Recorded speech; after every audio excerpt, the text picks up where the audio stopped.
आज हम कक्षा 10वीं का राजनीतिक दल अध्याय करेंगे पाठ 6। अपने पिछले वीडियो में हमने पढ़ा राजनीतिक दल क्या होते हैं और राजनीतिक दल के प्रमुख अवयव क्या हैं, किसी भी देश में किस प्रकार की शासन प्रणाली है, इनके बारे में। आज हम राजनीतिक दल के कार्य करेंगे। राजनीतिक दल एक ऐसा संगठित समूह जो चुनाव लड़ने और राजनीतिक सत्ता पाने के उद्देश्य से काम करता है। इसे हम पॉलिटिकल पार्टी भी कहते हैं। इनका प्रमुख उद्देश्य क्या है? सत्ता को हासिल करना। अब राजनीतिक दल क्या क्या काम करते हैं, इनके बारे में हम संक्षेप में डिस्कशन करते हैं। राजनीतिक दल का सबसे पहला काम है चुनाव लड़ना। राजनीतिक दल चुनाव लड़ते हैं। इनका प्रमुख उद्देश्य यही है, चुनाव लड़ना, चुनाव जीतना और फिर सत्ता में आकर अपनी सरकार को बनाना। दूसरा, राजनीतिक दल के कार्य हैं सरकार को बनाना। ये राजनीतिक दल जो सत्ता प्राप्त कर लेते हैं वो सरकार को बनाते हैं और फिर सरकार को चलाते हैं। राजनीतिक दल कानून बनाते हैं।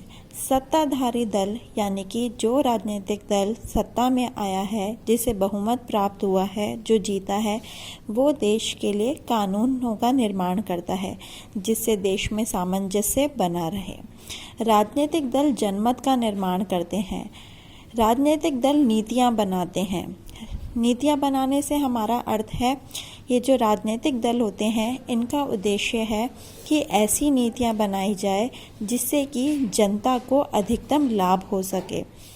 राजनीतिक दल में एक कार्य में विपक्ष की भूमिका भी आती है। विपक्ष राजनीतिक दल में बहुत महत्वपूर्ण भूमिका निभाता है। विपक्ष वो दल होता है जिसे सत्ता प्राप्त नहीं हो पाती, तो वह दल सत्ता में नहीं आता और हारा हुआ दल होता है। तो ये जो विपक्ष होता है ये सत्ताधारी दल की कमियां जनता तक पहुंचाता है। तो ये एक महत्वपूर्ण भूमिका निभाने वाला पक्ष है। ये सत्ताधारी दल द्वारा जो जो नीतियां पूरी नहीं की गई हैं, जो जो वादे नहीं पूरे किए गए, उनको जनता तक पहुंचाता है।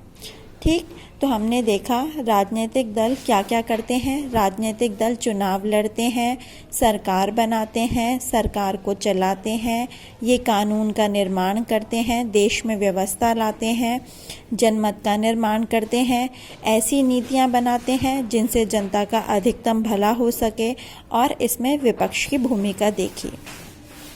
अब इन सभी राजनीतिक दलों का जो उद्देश्य होता है वो समान होता है, और उद्देश्य होता है अधिकतम जनता की भलाई, क्योंकि अगर जनता की भलाई नहीं होगी तो ये अगली बार फिर से सत्ता में नहीं आ पाएंगे।